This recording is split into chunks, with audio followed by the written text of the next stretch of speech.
ПСЖ клубы жаттықтырушысын алмастырулары мүмкін. АПЛ-дың топ клубтары Ансу Фатиге таласуда. Жеңіп алынған жүлделердің саны бойынша Реал Барсадан басы бозды. Осы және өзге де қызыққа толы жаңалықтар біздің бүгінгі видеода.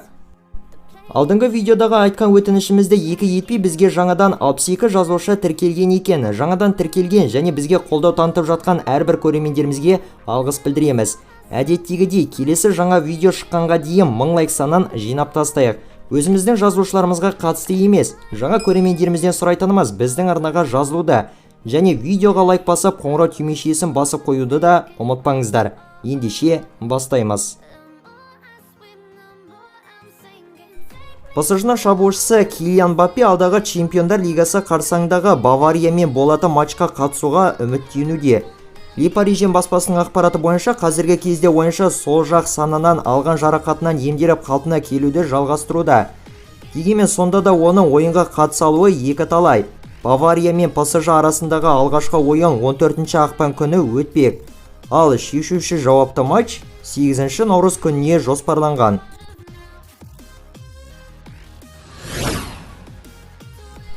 Лондондық Челси клубы қорғаушы Тиаго Силвамен келісім шартты ресми түрде ұзартты. Бразилиялық футболшының көктер ұжымымен жасалынған жаңа келісімі 2024 жылдың жазына дейін негізделді. Айтып өтсек, ол Лондондық командада 2020 жылдан бері өнер көрсетіп келеді.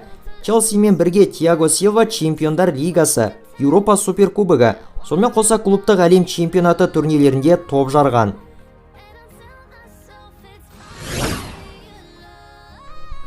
Клубтық әлем чемпионаты турнирінің финалдық ойын аясында Мадридтік Реал клубы Аль-Хиляльды 5-3 есебімен жеңіп, турнирдің жеңімпаздары атанды. Патшалық ұжымға Винисиус пен Вальвердені жасаған дубльдері, сонымен қоса Карим Бенземаны соққан голы жеңіс әкелді. Итальяндық маман Карло Анчелотти осымен өзінің бапкерлік мансабындағы 25-ші жүлдесін жеңіп отыр. Сондай-ақ бұл оның Реалмен бірге жеңіп алған 9-шы жүлдесі атанды. Жеңіп алынған трофейлердің жалпы саны бойынша Реал Барселонадан басы бозды. Бұл мадридтіктерден жеңіп алған 99-шы жүлдесі, ал Барсаның еншісінде 98 трофей бар. Өткен видеодағы жасырылған футболшыны дұрыс тапқан көрермендер назарларыңызда. Өнер көрсеткен клубтары бойынша келесі жасыратын футболшы мінеки. Бұл ойыншы кім?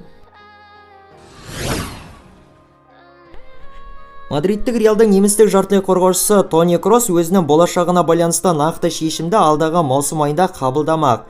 Осы жөнінде El Debate баспасы мәлімдеуде. Мәліметтерге сәйкес немістік футболшы не патшалық клубпен 2024 жылдың жазына дейінгі жаңа келісімге отырады, не болмаса мансабын аяқтайды. Кросс қазіргі кезде патшалық командада құрамның бірітінде жас ойыншылармен толығу процесі болып жатқанын ескеріп, өзі үшін тұрақты түрдегі негізгі құрамның болатынына күмәнмен қарауда. Неміс жартылай қорғаушысының Реалмен келісім шарты 2023 жылдың жаз айында аяқталады. Челси клубы неаполитандық Наполидің шабуылшысы Виктор Осимхенге қызығушылық білдіруде, деп мәлімдеуде Talksport баспасы. Баспаның мәліметіне сәйкес, ағылшындық ұжым футболшыны алдағы жазғы трансферлік терезеде өз саптарына қосып алу нұсқасын қарастыруда. Алайда дегенмен Осимхенді алу оңайға түспейтіні белгілі. Себебі итальяндықтар африкандық ойыншыны 100 миллион еуродан артық сомаға бағалайды. Сонымен қоса оған Манчестер Юнайтед клубы да қызығуда. Ағымдағы маусымда 20 кездесуге қатысқан Осимхен 17 гол және 3 нәтижелі пасты еншілеген.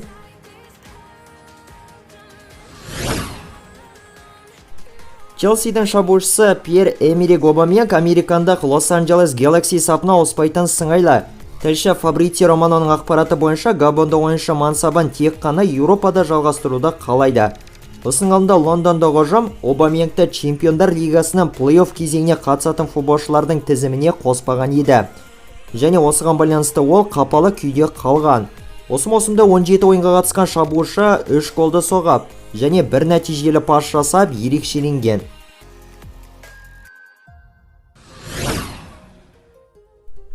Танымал испаниялық маман Рауль ағылшындық Лидс командасын тізгіндеу нұсқасынан бас тартқан. Осы жайында AS баспасы хабарлауда.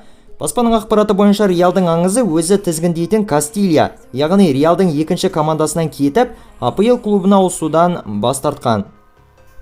Деректерге сәйкес, Раульді бапкер еткілері келген Лидс ұжымы оның барлық айтқандарын орындауға дайын болған. Дегенмен Рауль АПЛ командасын дәл қазір тізгіндеудің сәті емес деп есептеп, одан бас тартқан.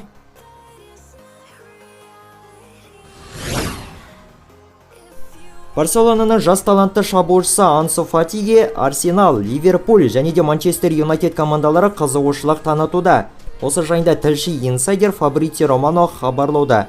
Деректерге сүйенсек, аталған ағылшындық клубтар ойыншыны алдағы келесі жазғы трансферлік терезеде сатып алуға тырысып көрмек ниетте. Дегенмен Фатиді алу өте қиын болады. Себебі каталондықтар онымен мүлдем қош айтысқылары келмейді. 20 жастағы Ансу Фатидің Барсамен келісімшарт мерзімі 2027 жылдың жазына дейін жарамды. Лондондағы Арсенал клубы Ювентустың жартылай қорғаушысы Мануэль Локателлиге қызығушылық білдіруде деп мәлімдеуде Calcio Mercato баспасы. Баспаның ақпараты бойынша ағылшындық клуб футболшыны келесі жазда өз саптарына қосып алуға мүдделі. Бұл трансфердің орын алғанын канонерліктердің бас бапкері Микель Артетаның жеке өзі қалап отыр делінуде. Локателлиге сонымен қоса Барселона клубы да қызығуда.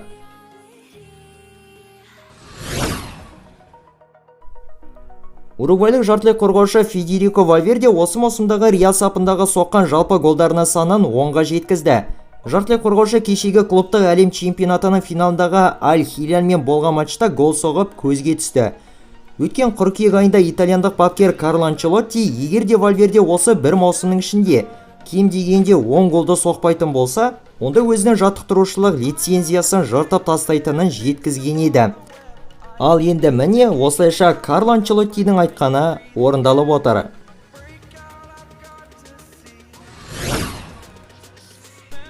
Өткенде ғана ПСЖ командасының Франция кубогының 8-1 финалдық кезеңінде Марсельден жеңіліп ұшып кеткені Парижді команданың басшыларын қапаландырған. Foot Mercato баспасының мәліметіне сәйкес, ПСЖ басшыларының клубтың жаттықтырушысы Кристоф Гальтиеге көңілдері толмауда. Егер де француздық клуб Чемпиондар лигасының 8-1 финалдық кезең аясында Баварияны жеңіп әрі қарай өте алмай қалатын болса, онда Гальтие қызметінен босатылуы ықтимал. Париждіктер Зинедин Зидан, сондай-ақ Хосе Гвардиола осы бапкерлерді қосымша нұсқа ретінде қарастыруда. Ал осымен біздің бүгінгі жеткізген футбол жаңалықтары топтамасы аяқталды. Лайк басу, тіркелу және қолдау көрсетулеріңіз маңызды. Ал бүгінге осы, келесінде кездескенше аман сау болыңыздар.